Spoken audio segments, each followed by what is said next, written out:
Hello friends. तो IQ ज्ञान में आपका स्वागत है। तो इस चैप्टर में अब हम एनसीईआरटी का थर्ड चैप्टर जो आपका माइक्रो इकोनॉमिक्स का मनी एंड बैंकिंग, इसको हम पढ़ेंगे इस लेक्चर में। तो आप इस चैनल को जरूर सब्सक्राइब कर लें और बाकी जो वीडियो है उसको आप देख सकते हैं प्लेलिस्ट में। तो मनी एंड बैंकिंग में पहले हम डिफाइन करते हैं मनी। तो मनी क्या होता है बेसिकली कि जो कि generally acceptable as a medium of exchange, जैसे कि हम एक्सचेंज करते हैं कुछ, तो उसको मनी जो एक एक्सेप्टेबल मीडियम है एक्सचेंज करने का, and at the same time acts as a major store of value and standard of deferred payment. तो और भी जो मनी के है आपका एडवांटेज की है ना, वैल्यू जो आपने स्टोर कर रखा है उसका मेजर करने के लिए। तो ये सारी चीज़ें जो है डेफर्ड पेमेंट, मतलब कि आपको क्रेडिट पे जैसे आप करते हैं कि भाई पैसा जो है क्रेडिट पे हो गया, तो ये सारी चीज़ें जो है मनी का एक हेल्प है, मनी के थ्रू हम कर सकते हैं इसको। तो इकोनॉमिक एक्सचेंजेज एक होता था आपका बार्टर सिस्टम, जो पहले ना जमाने में होता था, मनी नहीं था, करेंसी नहीं था एक तरह से स्टैंडर्ड करेंसी, तो उसे हम कहते थे barter system without the mediation of money. तो इसमें क्या प्रॉब्लम्स थे बेसिकली, इसका जो मेन जो इशू था बार्टर सिस्टम के साथ वह double coincidence of want. Double coincidence of want क्या है बेसिकली, ये कि ऐसे बार्टर सिस्टम में क्या, मान लीजिए आपको आपके पास राइस है, मान लीजिए आपके पास राइस है, आपको फिर कपड़े खरीद चाहिए। तो इसमें आपको क्या है कि भाई आपके को ऐसा आदमी को ढूंढना होगा किसी को जिसके पास कपड़े हो, जो वैसे कपड़े जो आपको चाहिए हो और वो राइस चाहता हो। तो ये जो इशू है कि आपको ऐसा आदमी पर्सन मिलना चाहिए कि जो भाई आपको जिसको राइस की जरूरत हो, क्योंकि आपको राइस देना है, और वो उसके पास कपड़े हो जो आपको जरूरत हो। तो ये जो दोनों चीज है, मतलब कि goods in possession of two different person must be useful and needed by each other. तो जो दोनों आदमी के बीच में पर्सन वन है, मान लीजिए पर्सन टू है, तो दोनों के पास जो सामान है वो एक दूसरे को जरूरत है उसकी, और एक दूसरे के साथ एक्सचेंज करना चाहते हो, दोनों चीजें जरूरत है, उसे हम कहेंगे डबल कोइंसिडेंस ऑफ वांट। तो ये चीज जो है बार्टर सिस्टम में आपको चाहिए होगी। किसी वो जो ढूंढना, वो पर्सन को ढूंढना वो बहुत मुश्किल होता है। मनी के साथ क्या है कि भाई ना, इसको आप मॉनेटरी वैल्यू में कन्वर्ट कर लीजिए कि भाई इसमें क्लॉथ का आपका मान लीजिए 50 रुपये हुआ, और ये जो है राइस का मान लीजिए आपका हो गया है ना, ये 40 रुपये हो गए। तो ये जो है आप 40 रुपये के बाद आप 40 रुपये आपके पास है, आपको 10 रुपये और मिला के आप 50 रुपये के सामान खरीद सकते हैं। तो दोनों को हमने जो एक मॉनेटरी वैल्यू दे दिया, जिसके कारण वो एक्सचेंज जो आसान हो गया। हमें किसी वैसे पर्सन के ढूंढने की जरूरत नहीं है। हमने राइस को 40 रुपये में बेच दिया, 10 रुपये हमारे पास था, हमने जोड़ के 50 रुपये का हमने क्लॉथ खरीद लिया। तो ये जो है बार्टर सिस्टम में और भी कुछ ड्रॉबैक्स था जिसके कारण मनी को लाया गया, जैसे कि lack of double coincidence of want, ये हो गया आपका लैक ऑफ डिविजिबिलिटी, डिविजिबल करना बहुत चीज़ों को, जैसे गाय बकरी भैंस, उसको डिविजिबिलिटी एक स्टैंडर्ड नहीं था, भाई इतना का इतना वैल्यू होगा। डिफिकल्टी इन स्टोरिंग वेल्थ, दूसरा बात वेल्थ का, मान लीजिए ये क्लॉथ वाले ने आपका राइस खरीद लिया, अब राइस को आपको स्टोर करना होगा। राइस जो है थोड़े दिन मान लीजिए खराब हो जाएगा, तो उसको जल्दी आपको खपत करना होगा उसका। आप ज़्यादा दिन उसको स्टोर कर नहीं सकते हैं, कोई पॉलिसेबल कमोडिटी मान लीजिए वेजिटेबल्स है, उसको आप ज़्यादा दिन स्टोर नहीं कर सकते हैं। Absence of common measure value, common value का स्टैंडर्ड नहीं है कि भाई सभी को हम एक समान नाप सके। लोग पे डिपेंडेंट है, वो कैसे उसको देखते हैं, राइस का कितना दाम लेंगे, क्लॉथ का कितना होगा। तो ये सारी चीज़ें, lack of standard deferred payment जो हो सकता है वो नहीं इसमें पॉसिबल है, क्योंकि एक करेंसी नहीं है, एक मीडियम एक्सचेंज नहीं है। Difficulty in exchange of services, ये तो गुड्स का हमने कर लिया, अब सर्विसेज जो है उसको हम कैसे उसको नापेंगे कि भाई है ना, अगर हमें कोई सर्विस चाहिए किसी का, मान लीजिए जैसे होटल का सर्विस आपका है, उसके बदले हम क्या देंगे, हमारा एक रूम हम दे रहे हैं, तो उसके बदले हमें फिर क्या हम सामान का डिमांड कर रहे हैं, कुछ सर्विसेज अलग है, गवर्नमेंट सर्विसेज हो गया। तो ये जो है ये सारी चीज़ें बार्टर सिस्टम में पॉसिबल नहीं थी, जिसके कारण जो है मनी जो है इंट्रोड्यूस किया गया, कॉमन मेजरमेंट। तो एक तरह से इंटरमीडिएट गुड होता है एक तरह से आपका। तो मनी जो है जैसे मैंने कहा फंक्शन, अगर हम पूछे मनी का क्या काम है, फंक्शन क्या है, तो यहाँ आप देख सकते हैं कुछ फंक्शन में लिस्ट किया है। आपका है मीडियम ऑफ एक्सचेंज हो गया कि उसके थ्रू हम एक्सचेंज कर सकते हैं सामान को। Money exchange standard measure of value, तो measure value standard measure value जो हम प्रोडक्शन करते हैं या कोई भी सामान बनता है उसका हम मॉनेटरी वैल्यू निकालते हैं, भाई राइस हो, तेल हो, चावल हो, कुछ भी हो, कपड़ा हो, गाड़ी हो, मकान हो, सबका हम एक मॉनेटरी वैल्यू निकालते हैं, और उसके हिसाब से उसकी जो है ना वो फिर मार्केट में उसको रखा जाता है। स्टैंडर्ड ऑफ डेफर्ड पेमेंट हम कर सकते हैं इस चीज़ से। उसके साथ साथ wealth can be converted and stored in form of money. तो वेल्थ जो आपका मनी के फॉर्म में आप कितने दिन में स्टोर करके रख लो, वो खराब नहीं होगा आपका, कोई है ना उसमें जंग नहीं लगेगा, उसमें कोई पानी नहीं कीड़ा नहीं होगा। बेसिस ऑफ क्रेडिट, क्रेडिट देने का एक बेसिस है कि क्रेडिट आप इस पे हम दे सकते हैं, ले सकते हैं मनी के बेसिस पे, हमने इतने रुपए का क्रेडिट दिया आपको, इतने रुपए का क्रेडिट हमें लेना है। तो ये सारी चीज़ें basis of distribution of income, तो ये सारी चीज़ें जो है मनी के थ्रू हम प्रोसेस कर सकते हैं, जो बार्टर सिस्टम में हम नहीं कर सकते थे। तो ये जो है फंक्शन भी है, एक तरह से एडवांटेज ऑफ मनी है। तो आगे हम बढ़ते हैं। उसके अलावा एक यहाँ पे टर्म दिया purchasing power of money. Purchasing power क्या होता है कि भाई जो मनी है उसका जो वैल्यू एक तरह से हम कह सकते हैं जो डिग्रेड या अपग्रेड होता है। जैसे कि मान लीजिए आज आप 10 रुपए में मान लीजिए 50 चॉकलेट खरीद सकते हैं, वही चॉकलेट मान लीजिए आप है ना 1 साल बाद 2 साल बाद आप उसको 50 चॉकलेट के लिए आपको मान लीजिए 15 रुपए चुकाने पड़ रहे हैं, तो हम कहेंगे value purchasing power of money जो है वो कम हुआ, डिक्रीज हुआ है। क्यों? क्योंकि उतने ही सामान के लिए हमें ज़्यादा कीमत चुकानी पड़ रही है, 5 रुपये ज़्यादा चुकानी पड़ रही है, तो इसका मतलब वैल्यू जो परचेजिंग पावर मनी जो है वो डिक्रीज हुआ है, एक तरह से कह सकते हैं इन्फ्लेशन आया है। तो इसे हम कहते हैं परचेजिंग पावर ऑफ मनी। तो जैसा हम पहले देख रहे थे कि भाई बाटा सिस्टम में क्या राइस जो है पेरिसेबल आइटम उसको भी स्टोर नहीं कर सकते हैं, तो स्टोरिंग का प्रॉब्लम है, मनी अगर नहीं है तो पैसे का हम आराम से स्टोर कर सकते हैं। इसके अलावा भी अब आज भी कुछ यूज होता है, गोल्ड हम यूज करते हैं कहीं कहीं पर, आपका ना लैंडेड प्रॉपर्टी को यूज किया जाता है, लेकिन इसमें भी वही प्रॉब्लम है कि भाई आप अगर उसका मनी नहीं होगा, अगर हम उसको लैंडेड प्रॉपर्टी को मनी के रेस्पेक्ट में अगर हम चेंज नहीं करेंगे, इतने कट्ठे का इतना रुपए, इतने बीघा का इतना रुपए, तो उसको खरीदना बेचना मुश्किल है। अभी जो है हम देखते हैं कैश के बगैर डिजिटल ट्रांजेक्शन आ गया है, तो ये सारा जो है मनी का एक तरह से फंक्शन है। आगे बढ़ते हैं, फिर डिमांड फॉर मनी क्या होता है? डिमांड मतलब हो गया क्या लोगों के पास डिमांड मनी का, मतलब लोग चाहते हैं अगर ट्रांजेक्शन कुछ करना है तो आपको क्या चाहिए होगा? पैसा चाहिए होगा। तो ये जो बताता है आपका ट्रांजेक्शन बताता है कि कितने अमाउंट का ट्रांजेक्शन हो रहा है। मनी का अगर डिमांड ज़्यादा है, इस टाइम ज़्यादा बड़ा ट्रांजेक्शन हो रहा है, प्रॉपर्टी खरीद रहे हैं, कुछ बड़ी गाड़ी खरीद रहे हैं, बड़े सामान खरीद रहे हैं, तो rise in income will lead to rise in demand for money. तो जैसे जैसे इनकम मान लीजिए किसी लोग का बढ़ता है, किसी का सैलरी बढ़ती है, आपका इनकम बढ़ता है, तो उस हिसाब से आपका डिमांड फॉर मनी जो है इंक्रीज होगा ऑब्वियसली। तो उस और खर्च भी जनरली उस हिसाब से कभी बढ़ता है कभी नहीं बढ़ता है। तो ये जो है राइज ऑफ इनकम बताता है, डिमांड फॉर मनी उस हिसाब से चेंज होगा। उसके बाद आपका इंटरेस्ट रेट। तो अगर इंटरेस्ट रेट की बात करें, अगर इंटरेस्ट रेट अच्छा होता है मार्केट में, अगर बैंक इंटरेस्ट अच्छा देती है तो आप सेविंग करना चाहोगे, तो आप जो है इंटरेस्ट रेट बढ़ेगा तो आप जो है मनी रखने में यानी कैश रखने के लिए आप कम चाहोगे, आप ज़्यादा चाहोगे भाई हम उसमें लगा दें पैसा, बैंक में रख दें, या जो भी म्यूचुअल फंड हो गया, शेयर मार्केट हो गया, क्योंकि वहाँ हमें ज़्यादा इंटरेस्ट रेट आ रहा है, मेरा पैसा ज़्यादा जल्दी ग्रो करेगा। तो ये जो इंटरेस्ट रेट पर भी डिपेंडेंट है भाई मनी कितना आप डिमांड कर रहे हैं, अपने पास जो कैश है वो कितना रख रहे हैं। At higher interest rate money demand comes down. तो इसने कहा कि मनी अगर हाइयर इंटरेस्ट रेट रहेगा, अगर बैंक आपको ज़्यादा पैसा दे रही होगी, शेयर में आपको ज़्यादा पैसा मिल रहा है, एफडी में से हो गया, तो ये सारी चीज़ें जो है आपका, तो इसमें आप ज़्यादा है ना पैसा फिर इन्वेस्ट करना चाहेंगे। ये तो है डिमांड फॉर मनी। अब आपका सप्लाई, डिमांड होगा सप्लाई भी होगा। सप्लाई कौन कर रहा है? सप्लाई बेसिकली आपका बैंक, जो सेंट्रल बैंक है, जो कमर्शियल बैंक है, उसके थ्रू होता है। सेंट्रल बैंक होगा, जैसे हमारे केस में आरबीआई हो गया, और कमर्शियल बैंकिंग सिस्टम जैसे एसबीआई है, आईसीआईसीआई प्राइवेट बैंक है, पब्लिक बैंक है, कोऑपरेटिव बैंक है, तो ये जो है ये सब सप्लाई ऑफ मनी में फंक्शन करते हैं, काम करते हैं। सेंट्रल बैंक की बात करें, रिजर्व बैंक की अगर बात करें, तो ये 1935 में है ना आपका इस्टेब्लिश हुआ था, आरबीआई एक्ट जो है आपका 1934 का। इसका काम क्या है बेसिकली, कुछ फंक्शन अगर हम देखें तो इशू करेंसी, करेंसी जो है नोट है वो बेसिकली आरबीआई इशू करती है। अगर आप नोट देखेंगे भी तो उसमें आपको दिखेगा आरबीआई का स्टैंप है, आपका गवर्नर, आरबीआई के गवर्नर का भी है ना साइन रहता है। तो ये सारी चीज़ें जो है आरबीआई इसको इशू करता है, करेंसी को।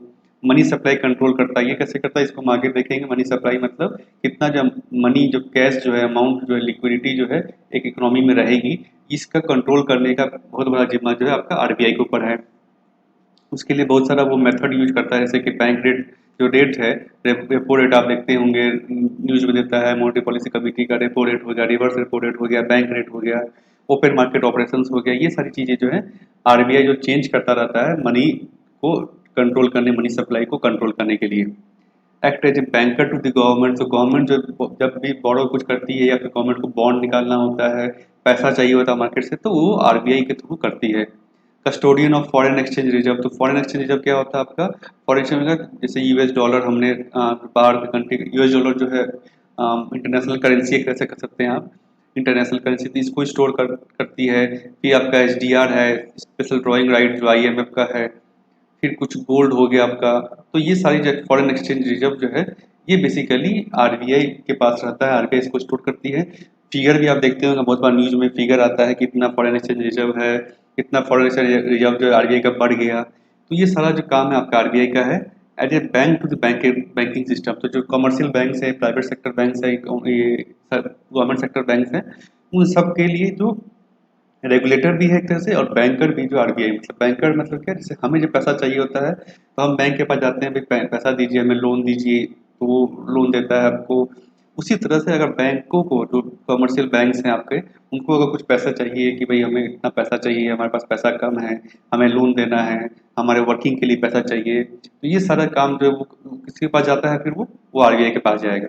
इसलिए उसको कहा जाता है आरबीआई को bank to the banking system. तो ये तो आरबीआई का फंक्शन हो गया। अगर हम कमर्शियल बैंक्स की बात करें, जो कि जनरली हम देखते हैं, एसबीआई हो गया आपका, ये आईसीआईसीआई, एचडीएफसी बैंक हो गया, पीएनबी हो गया, इनका भी कुछ फंक्शन है। इसका क्या फंक्शन बेसिकली? तो बेसिकली ये जो डिपॉजिट एक्सेप्ट करते हैं, जैसे हम लोग जाते हैं वहाँ पे सेविंग्स अकाउंट क्रेडिट करते हैं, करेंट अकाउंट हो गया आपका, फिक्स डिपॉजिट हो गया आपका, टर्म डिपॉजिट हो गया। तो ये सारा डिपॉजिट जो है जनरली, ये काम है आपका कमर्शियल बैंक का कि पब्लिक से, नॉर्मल जनरल पब्लिक से वो डिपॉजिट ले, और उसके बाद जो एक और दूसरा प्राइम फंक्शन, मेन फंक्शन है लोन देने का।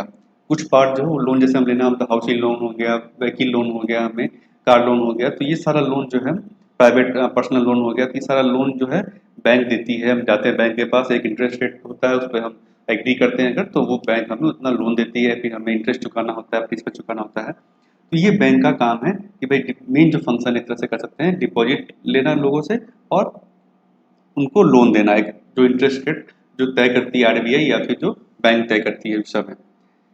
तो ये जो लोन देने का, इसमें स्प्रेड एक टर्म है। स्प्रेड मतलब क्या होगा कि जो लोन का आप देखेंगे इंटरेस्ट रेट, वो जो जनरली बहुत ज़्यादा रहता है आपका सेविंग्स अकाउंट से। सेविंग्स अकाउंट का अगर हम आज देखें आज, तो 3.5% से 4% जनरली इंटरेस्ट रेट है सेविंग्स अकाउंट्स का। लेकिन अगर आप लोन की बात करें तो वो जनरली 10%, 9%, ऐसे तरह से 11%, ये जो लोन का इंटरेस्ट रेट रहता है। तो ये जो डिफरेंस है, ये डिफरेंस है दोनों के बीच में, इसे कहा जाता है स्प्रेड। स्प्रेड क्या है? बेसिकली प्रॉफिट है। ये जो डिफरेंस है, बैंक जो है इतना, जो मान लीजिए आपका 6% 7% का डिफरेंस है, ये बैंक को एक तरह से प्रॉफिट होता है, जिसके यूज करके वो अपना इंफ्रास्ट्रक्चर है चलाना है। मान लीजिए एम्प्लॉय को सैलरी देना, जो ऑफिस स्पेस ले रखा है उसका रेंट देना, वहाँ पर कंप्यूटर है, इंटरनेट है उसके लिए। तो ये सारी चीज़ें जो है बैंक जो है, ये प्रॉफिट इसको आता है बैंक को, जिसको यूज करके वो अपनी जो है उसका फंक्शन काम करता है। इसके अलावा भी कुछ फंक्शंस हैं जो यहाँ पे मैंने लिखा है। जैसे आपका हो गया एक अदर फंक्शन में, आजकल देखिए purchase and sales of share securities behalf of customer. तो ये जो आपका कमर्शियल बैंक के अलावा जो आपको होता है कि डीमेट अकाउंट जैसे आपने खोला, तो वो उस तरह से फंक्शन करते हैं डीमेट डीमेट अकाउंट की तरह। उसमें हो गया प्रोवाइड लेटर ऑफ क्रेडिट। आप बहुत सारे जो बिजनेस, अगर आप देखेंगे बिजनेसमैन जो है, अगर कहीं उनको फ्रेंचाइजी लेना है या फिर किसी गवर्नमेंट कॉन्ट्रैक्ट में अप्लाई करना है, तो वो एक है ना, बैंक जो है लेटर ऑफ क्रेडिट देता है कि भाई हाँ, इतना इनका क्रेडिट, इतना इनका जो है ना लाइबिलिटी हम सहेंगे। मान लीजिए 1 करोड़ का, 2 करोड़ का, इतनी की लाइबिलिटी इस कस्टमर की, इस एम्प्लॉय की, इस कंपनी की, जो बैंक गारंटी देता है उस चीज़ का, तो वो लेटर ऑफ क्रेडिट दिया जाता है, जिसको कि प्रोड्यूस करके आप गवर्नमेंट से कुछ आपको है ना लोन लेना, गवर्नमेंट से आपको कुछ बिजनेस लेना है, कुछ लाइसेंस लेना है, तो उसमें यूज होता है। बिल्स एंड प्रीमियम्स, तो ये तो आप देखते हैं आजकल के समय में, बिल प्रीमियम आप जो है उसमें दे सकते हैं अकाउंट से अपना। Purchase and sale of foreign exchange, ये भी होता है आपका डॉलर कमोडिटी जो आप खरीद सकते हैं, बेच सकते हैं। लॉकर फैसिलिटी बहुत इंपॉर्टेंट जो फैसिलिटी है आपका बैंक देती है। अंडर राइटिंग सिक्योरिटीज, तो जब आप ना बड़ी बड़ी कंपनियां जो है आईपीओ लेके आती है या कुछ ऐसा, तो ये बेसिकली जो है सिक्योरिटी का जो है, ये अलग से बैंक होते हैं, एक तरह से सिक्योरिटी उनका बैंक का ये अलग ब्रांच होता है, तो सिक्योरिटीज में डील करता है बेसिकली। तो ये सारे जो है आजकल जो है फंक्शन है बैंक का, ये इस बेसिक फंक्शन को छोड़ करके।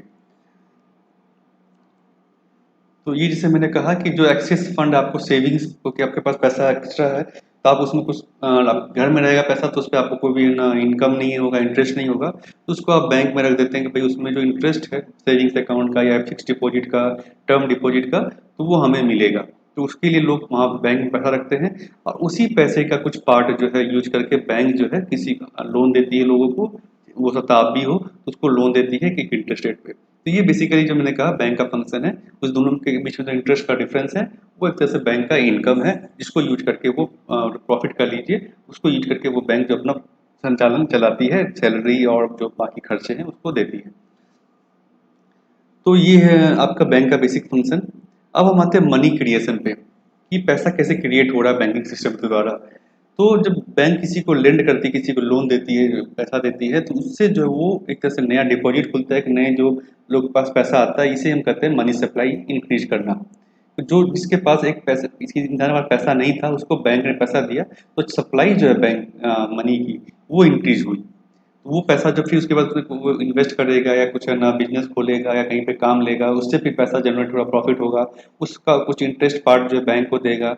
बैंक उस इंटरेस्ट पार्ट 10% से अपना कमीशन निकाल के 4% आपको देगी, जिसने आपने डिपॉजिट कर रखा है। तो ये जो है मनी सप्लाई तरह से इंक्रीज होना, बैंक के पास और पैसा आया, इस पैसे से फिर वो किसी और है ना जो कस्टमर को लोन दे सकती है। तो ये जो है बेसिकली बैंक का मनी सप्लाई इंक्रीज करने का तरीका है। तो बैंक की अगर हम बात करें, जैसे एक नॉर्मल कंपनी की बात करते हैं तो उसका कुछ एसेट होता है, कुछ लायबिलिटी होती है। तो बैंक के पास भी कुछ एसेट्स हैं।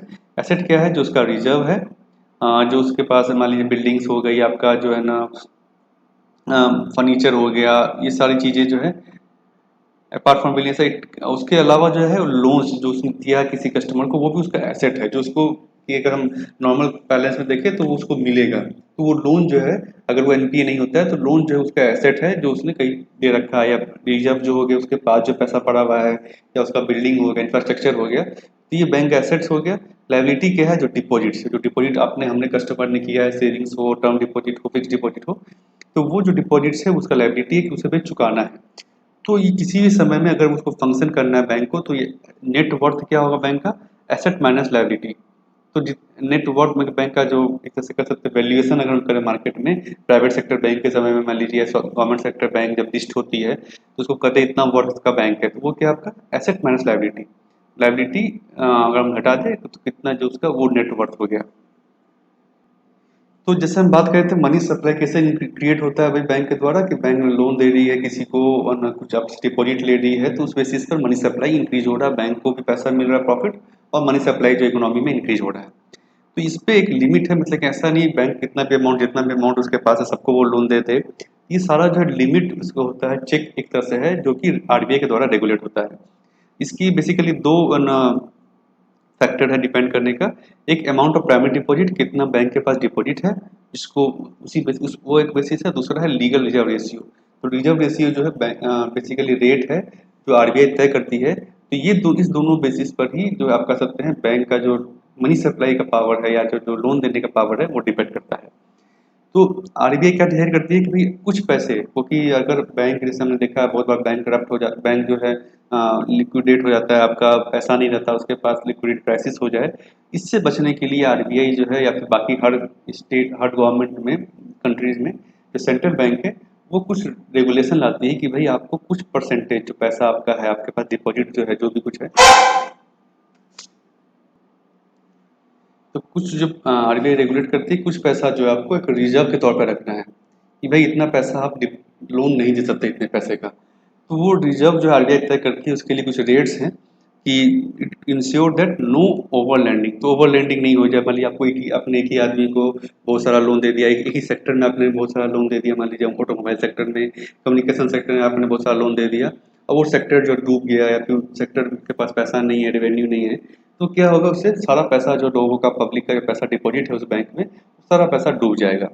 तो इसको रोकने के लिए आरबीआई जो है समय समय पर, हर समय जो रेट्स रिवाइज करते रहती है, कि भाई इतना रेट, ये रेट होगा, इतना पैसा जो है आपका ना आपको अपने पास रखना होगा, इतने पैसे को आप लोन में नहीं दे सकते हैं। तो इसे हम कहते हैं reserve ratio, required reserve ratio. ये बहुत तरह का, इसमें बेसिकली एक हो गया आपका कैश रिजर्व रेशियो, उसी का एक टाइप है। ये क्या है? बेसिकली कितना जो बैंक को अपने पास कैश के फॉर्म में पैसा रखना है, वो पैसा वो लोन पे नहीं दे सकती है। तो ये एक हो गया, ये कैश रिजर्व रेशियो जो है आरबीआई तय करती है।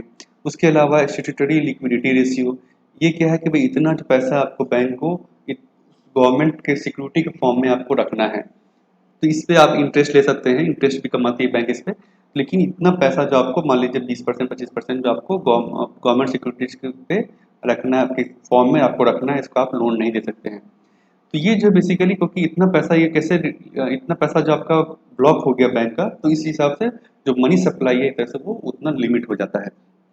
इतना पैसा जो बैंक लोन नहीं दे सकती है, तो इसलिए इतना पैसा बैंक का ब्लॉक हो गया, तो उस हिसाब से जो मनी सप्लाई है, जो लोन फैसिलिटी है, वो बैंक का कम हो जाता है उतना। तो ये पिक्चर से मनी मल्टीप्लायर बताया गया है कि कैसे मनी जो है अपने आप मल्टीप्लाई हो रहा है, एक तरह से मनी सप्लाई इंक्रीज हो रहा है। तो एक फिक्सेशन है, एक तरह से एग्जाम्पल दिया गया है इसमें। तो मान लीजिए 100 रुपये बैंक के पास डिपॉजिट है, रिजर्व रिक्वायरमेंट कितना है 20%। मान लीजिए आरबीआई ने तय किया भाई 20% पैसा आपको रिजर्व में रखना है, चाहे वो सीआरआर हो, कैश रिजर्व रेशियो हो, स्टैट्यूटरी लिक्विडिटी रेशियो हो, कुछ भी हो, तो 20% आपको रखना है टोटल। इसका मतलब लोन कितना दे सकती है बैंक, 80 रुपये। 100 में से 20 रुपये हट गया तो 80 रुपये का वो लोन दे सकती है। मान लीजिए उसने 80 रुपये लोन दे दिया, अब जो है बैंक, तो इसी तरह से आप देखिए वो 80 रुपये जो आपका बैंक के पास आ गया डिपॉजिट सेक्टर से, उसका 20% फिर उसने 36 रुपये जो है रिजर्व रखा, 64 रुपये का उसने लोन दे दिया। इस तरह से करते करते आप देख रहे हैं कि कैसे बैंक का डिपॉजिट इंक्रीज हो रहा है और मनी सप्लाई जो है इंक्रीज हो रहा है। यहाँ पे 500 रुपये केस में आप देखिए 100 रुपये 20% उसने रिजर्व रखा, और 400 रुपये जो उसने लोन के तौर पे वो दे सकता है। तो ये जो हम अगर एसेट लाइबिलिटी के फॉर्म में देते तो 100 रुपये उसका रिजर्व था बैंक के पास, रिजर्व जो आरबीआई ने कहा 20%, लोन हो गया 400 रुपये का लोन दिया जो उसका रिजर्व एक तरह से जो हमने देखा। तो टोटल एसेट कितना है 500, और लाइबिलिटी क्या है उसकी, डिपॉजिट। डिपॉजिट कितना था भाई 100 रुपीज़, और 400 रुपीज़ आपका 500 रुपीज़ टोटल डिपॉजिट हुआ उसका। तो लाइबिलिटी इक्वल्स टू एसेट, तो ये है। तो ये जो मनी मल्टीप्लायर हमने देखा, जो 100 रुपीज़ के डिपॉजिट से बैंक ने 500 रुपये का डिपॉजिट क्रिएट किया, वो कैसे हुआ, तो उसका एक फॉर्मूला जो आपका money multiplier equals to 1 upon cash reserve ratio. Cash reserve ratio मतलब लीगल रिजर्व रेशियो आप कर सकते हैं। तो जैसे हमने एज्यूम किया था कि 20% आरबीआई का रेशियो लिमिट है, तो 1/20%, 1/1/2 5 जो टाइम्स जो मनी मल्टीप्लायर क्या हो गया 5 हो गया, मतलब 100 रुपये के रिजर्व के साथ जो बैंक है वो कितना का डिपॉजिट क्रिएट कर सकती है भाई, 5 टाइम्स 100 रुपये का, यानी 100, 5 टाइम्स 100 यानी 500 रुपये का डिपॉजिट बैंक ने क्रिएट किया। तो ये जो मनी मल्टीप्लाई ऐसे चांस काम करता है, जैसे कि अगर मान लीजिए बैंक ने आरबीआई ने इसको बढ़ा दिया 30% कर दिया, उस हिसाब से ये जो आपका कम हो जाएगा रिजर्व रेशियो। तो ये डिपेंड करता है आरबीआई के पॉलिसी रेट पे, बहुत बार आरबीआई जो उसको बढ़ाती है घटाती है डिपेंडिंग ऑन इन्फ्लेशन कैसा है, इकोनॉमी कैसी है। अभी जो इकोनॉमी का परिस्थिति, इकोनॉमी अगर अच्छी नहीं है तो उसमें जो रेशियो जो है उसको कम किया जाता है, ताकि बैंक जो है और लिक्विडिटी क्रिएट कर सके, पैसा मार्केट में दे सके।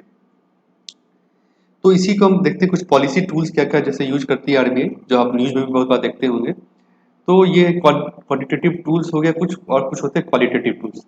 क्वांटिटेटिव टूल्स मतलब कहने का ही है कि जिसको हम मेजर कर सकते हैं क्वांटिटेटिवली, एक रेट होता है, एक फिगर होता है, एक मैथमेटिकल फॉर्मूला होता है। जैसे कि आपका क्वांटिटेटिव टूल्स क्या हो गया, सीआरआर हो गया कि भाई आपका 20% सीआरआर रहेगा, 25% सीआरआर रहेगा। बैंक रेट हो गया आपका। ओपन मार्केट ऑपरेशंस हो गया, ओपन मार्केट ऑपरेशंस होता है कि जो गवर्नमेंट का जो सिक्योरिटीज है, बॉन्ड्स है, उसको बाजार में बेचना खरीदना, इसको हम देखेंगे आगे में। क्वालिटेटिव टूल्स क्या है, जिसमें कुछ मेजरमेंट एक तरह से नहीं है, कुछ रेट नहीं होता है। बेसिकली क्या होता है कि क्योंकि सेंट्रल बैंक रेगुलेशन करती है, सारे बैंक्स का लाइसेंस देती है उनको, उनका जो भी बैंक ब्रांच एक्सपेंशन है उस सबको देखती है।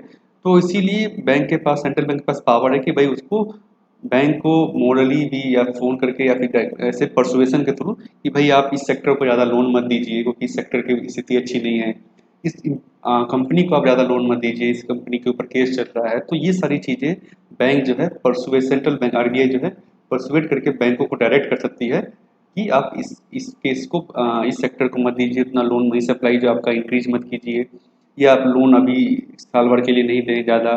तो ये सारी चीज़ें जो है इसको कहते हैं हम क्वालिटेटिव टूल्स। और क्वांटिटेटिव टूल जो कि रेट हम देखते हैं न्यूज़पेपर में जनरली ज़्यादातर उसे। तो ओपन मार्केट ऑपरेशन क्या, basically buying in selling of bonds issued by the government. तो गवर्नमेंट जो बॉन्ड इशू करती है, गवर्नमेंट बॉन्ड होता है, फिक्स्ड कूपन बॉन्ड कहा जाता है, जिसपे कि इंटरेस्ट रेट ज़्यादा नहीं होता है, लेकिन जो बॉन्ड में सिक्योरिटी पूरी होती है कि भाई आपको इतना इंटरेस्ट रेट मिलेगा ही, क्योंकि गवर्नमेंट का बॉन्ड है। तो इसको जो है गवर्नमेंट आरबीआई के थ्रू इसको परचेज या सेल करती है। तो अगर आरबीआई, जैसे कि आरबीआई के अगर कुछ बॉन्ड खरीदती है, सपोज मार्केट गवर्नमेंट से बॉन्ड खरीदती है, गवर्नमेंट बॉन्ड खरीदती है मार्केट में से। इससे क्या होगा कि जो आरबीआई के पास पैसा था, वो कैसे बॉन्ड खरीदेगी भाई, पैसा देकर खरीदेगी। तो उसने जो अगर बॉन्ड कुछ खरीदा मार्केट से, तो वो क्या होगा, आरबीआई जो कुछ पैसा मार्केट में देगी। मान लीजिए उसने 100 करोड़ का बॉन्ड खरीदा, तो 100 करोड़ पैसा जो आरबीआई के थ्रू आरबीआई से निकलेगा और मार्केट में आ जाएगा इकोनॉमी में। इससे क्या होगा, मनी सप्लाई जो है मार्केट में इंक्रीज होगा।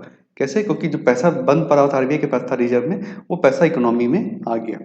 उसके अपोजिट अगर आरबीआई बॉन्ड खरीदती है, खरीद सॉरी बेचती है, अगर जब जब बॉन्ड बेचेगी आरबीआई, तो उससे क्या होगा कि जो आरबीआई जो मार्केट में पैसा था, वो आरबीआई के पास चला जाएगा as a reserve.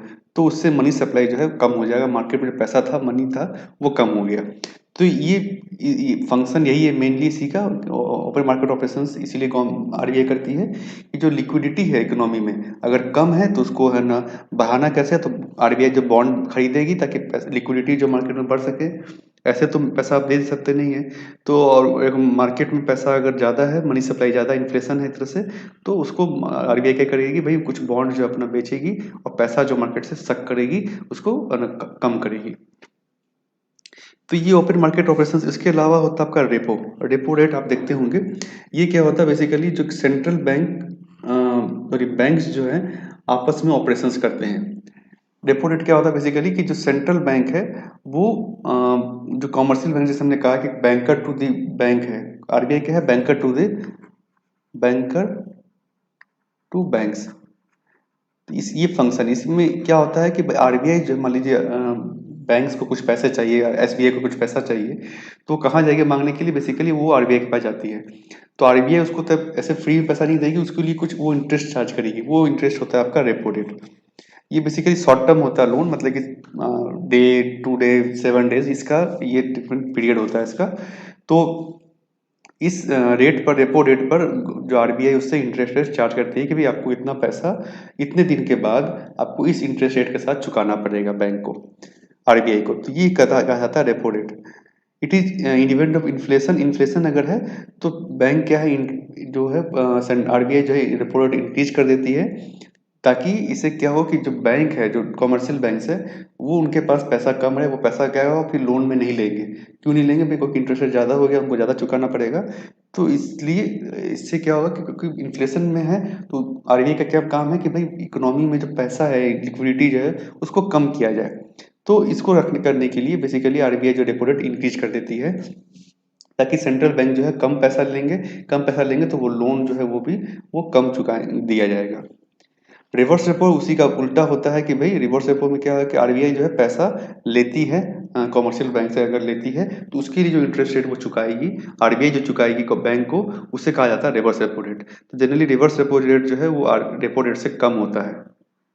Reverse repo rate जो है आपका ये लेस देन रेपो रेट होता है।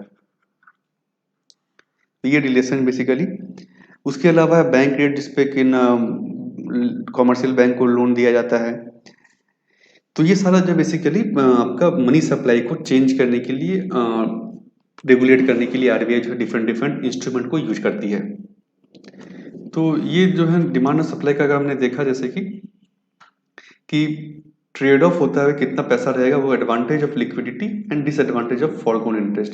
तो इंटरेस्ट रेट जो है बेसिकली इंटरेस्ट को देखते हुए और जो है ना लिक्विडिटी को देखते हुए, उस पर कोई भी लोग जो डिसाइड करते हैं भाई कि हमें कितना पैसा चाहिए, कितना हमें इंटरेस्ट रेट बाहर मिल रहा है, उतना कितना हम सेव करेंगे। तो ये बेसिकली मनी सप्लाई को रेगुलेट किया जाता है। तो ये जो है ट्रांजेक्शन मोटिव, इसको हम स्किप कर सकते हैं, इस पर कुछ खास इंपॉर्टेंट नहीं है। तो ये जो है आपका जैसे कि increase in nominal GDP implies an increase in the total value of transactions. Obvious सी बात है कि भाई जो जीडीपी अगर इंक्रीज होता है, तो यानी प्रोडक्शन वहाँ इंक्रीज हुआ है, आउटपुट इंक्रीज हुआ है, तो उस हिसाब से ट्रांजेक्शन का वैल्यू इंक्रीज हुआ होगा। Hence A greater transaction demand for money, तो डिमांड फॉर मनी उस हिसाब से बढ़ता है अगर जीडीपी में बढ़ोतरी हुई है। तो स्पेकुलेटिव मोटिव ये होगा कि भाई आपको लगता है कि भाई नहीं वहाँ पे पैसा ज़्यादा बढ़ेगा, बॉन्ड में, लैंड में, किसी में भी, तो वो जो है लोग उसमें पैसा फिर अपना जो पैसा बचा कर रखते हैं और उस चीज़ में पैसा लगाते हैं, जो मार्केट में पैसा उस तरह से नहीं देते हैं। तो ये भी आपका कि स्पेकुलेटिव मोटिव कितना है, तो इसको आपको ज़्यादा ध्यान देने की जरूरत नहीं है, कुछ खास इंपॉर्टेंट नहीं है। तो जो लोग का एक्सपेक्टेशन है उस बेसिस पर लोग जो है पैसे को खर्च करते हैं, स्पेकुलेट करते हैं इंटरेस्ट रेट को, उस हिसाब से लोग जो है मनी सप्लाई चेंज होता है। तो टोटल डिमांड अगर हम कहें मनी का कितना टोटल डिमांड है भाई, एक तो ट्रांजैक्शन के लिए डिमांड हो गया, मान लीजिए आपको जो ट्रांजैक्शन करना है उसके लिए डिमांड है, जीडीपी बढ़ रहा है तो जीडीपी तो ट्रांजैक्शन के लिए पैसा चाहिए, तो उस हिसाब से डिमांड बढ़ेगा। स्पेकुलेटिव डिमांड हो गया, जो कि स्पेकुलेट करते हैं हम भाई कि पैसा वहाँ बढ़ेगा तो उसके केस में लोग वहाँ पे डिमांड करते हैं पैसे का। तो पहला जो transaction demand directly real GDP से प्रोपोर्शनल है कि जीडीपी अगर बढ़ेगा तो ट्रांजैक्शन डिमांड बढ़ेगा। और जो स्पेकुलेटिव है latter is inversely related to market rate of interest. Interest rate अगर कम है तो ज़्यादा डिमांड करेंगे भाई, हाँ यहाँ पे इंटरेस्ट रेट बढ़ेगा भी, तो हम वहाँ के लिए पैसा यूज करेंगे, ट्रांजेक्शन करेंगे। तो डिमांड डिपॉजिट एड, तो ये जो चीज़ें हैं हम, तो ये जो क्वाइंस जैसे हमने कहा करेंसी जो है नोट वो आरबीआई इशू करती है, बट क्वाइंस जो होता है जैसे 10 रुपये का कॉइन देखते हैं आप, 1 रुपये का 2 रुपये का, वो गवर्नमेंट ऑफ इंडिया इशू करती है, मिनिस्ट्री ऑफ फाइनेंस इसको इशू करती है। तो डिपॉजिट जो है दो तरह का होता है बेसिकली, एक डिमांड डिपॉजिट हो गया जो कि सेविंग्स अकाउंट हो गया, जैसे जो अकाउंट में हम करते हैं कि कभी भी हम इसको डिमांड कर सकते हैं। दूसरा होता है टाइम डिपॉजिट। टाइम डिपॉजिट जैसे कि ये इस टाइम के बाद मैच्योर हुआ, जैसे कि फिक्स डिपॉजिट हो गया आपका, टर्म डिपॉजिट हो गया जिसे हम कहते हैं। तो ये दो तरह का डिपॉजिट है। जनरली टाइम डिपॉजिट में इंटरेस्ट ज़्यादा होता है क्योंकि बैंक को पता है कि इतने दिन तक मेरे पास पैसा रहेगा, इसको कोई मांगेगा नहीं, इसलिए जो टाइम डिपॉजिट में आप देखते हैं इंटरेस्ट रेट ज़्यादा होता है।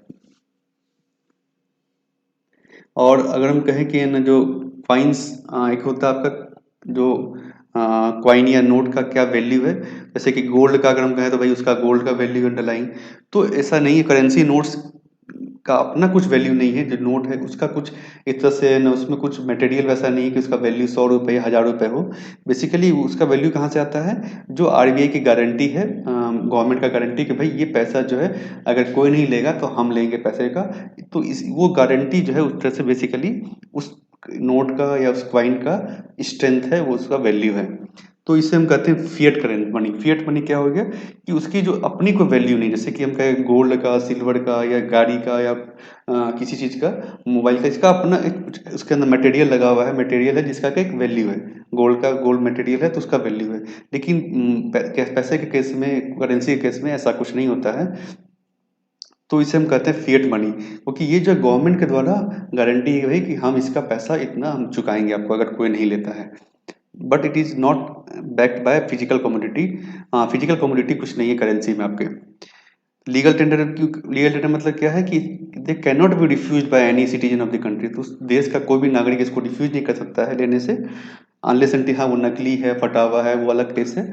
तो इस तरह से वो जो लीगल टेंडर है वो किसी भी ट्रांजेक्शन के लिए आप उसको यूज कर सकते हैं, नोट को, कैश को। चेक जो है बेसिकली लीगल टेंडर नहीं कहा जाता क्योंकि कोई रिफ्यूज उसको कर सकता है चेक को कि भाई इस बैंक का अकाउंट नहीं है मेरे पास, इसको हम चेक नहीं लेंगे, अकाउंट पे नहीं लेंगे। तो डिमांड डिपॉजिट जो है are not legal tenders, but currency जो है फिएट मनी, ये लीगल टेंडर कहा जाता है। तो अगर हम मनी सप्लाई की बात करें तो बेसिकली चार तरह के मनी सप्लाई होता है, मनी को हम मेजर करते हैं जो। तो measure of money supply is equals to आपका जो है क्या होता है, करेंसी हेल्ड बाय पब्लिक, जो लोगों का पैसा है, plus net demand deposit held by commercial bank. तो ये मनी सप्लाई है, नैरो मनी। तो इसके अलावा हम यहाँ पे देखते हैं मेजर ऑफ मनी सप्लाई, एक और यहाँ पे नहीं रखा गया है, एक वो होता है आपका M0, जिसे हम कहते हैं हाई पावर्ड मनी। तो ये M0 क्या होता है, बेसिकली हम पांच पार्ट में डिवाइड किया है मनी सप्लाई को। M0 हो गया आपका करेंसी इन सर्कुलेशन, जो मार्केट में इकोनॉमी में सर्कुलेट हो रहा पैसा है, उस plus bankers deposit with RBI, जो बैंक ने आरबीआई के पास डिपॉजिट कर रखा है, cash reserve ratio, statutory liquidity ratio, कुछ भी हो, और अदर डिपॉजिट विथ आरबीआई, जो आरबीआई के पास डिपॉजिट है, इसे हम कहते हैं हाई पावर्ड मनी, और ये M0 कहलाता है।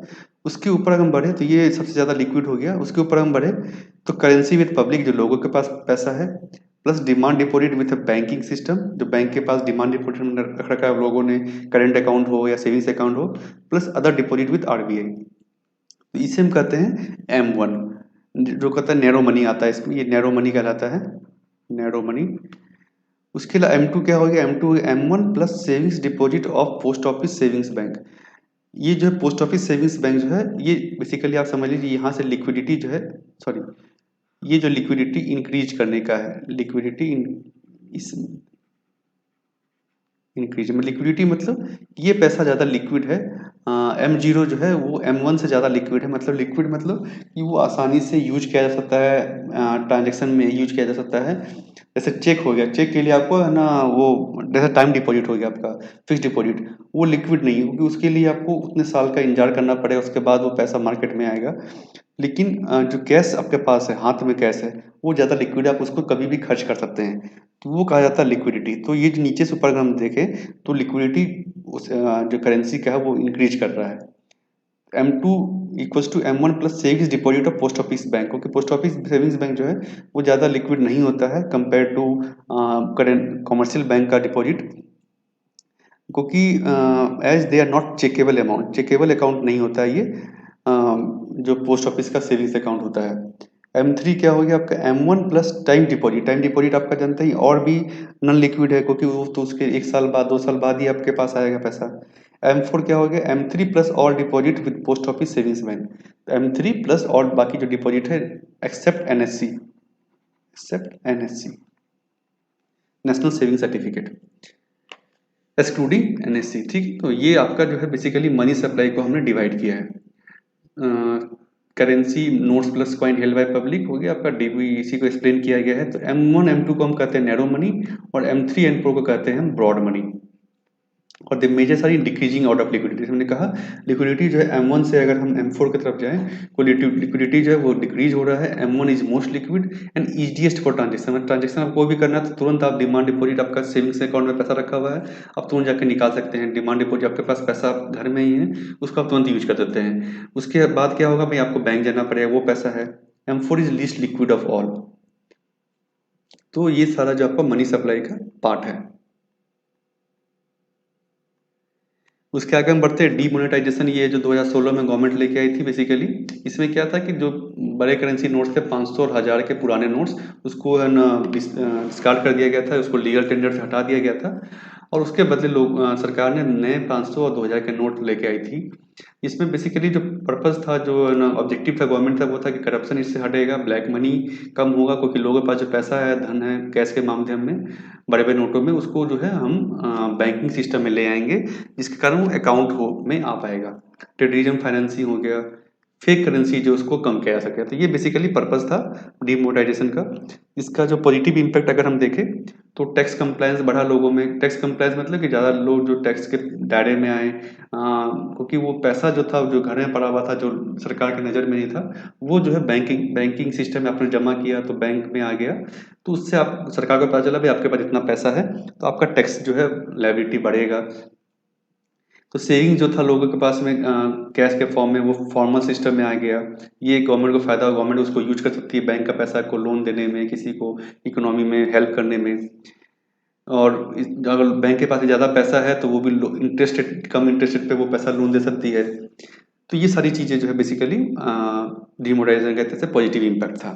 तो फ्रेंड्स ये था आपका थर्ड चैप्टर आपका इकोनॉमी का, मनी एंड बैंकिंग। तो अगर आपको वीडियो अच्छा लगा तो जरूर लाइक करें और शेयर करें अपने फ्रेंड्स के साथ और सब्सक्राइब करें इस चैनल को। Thank you.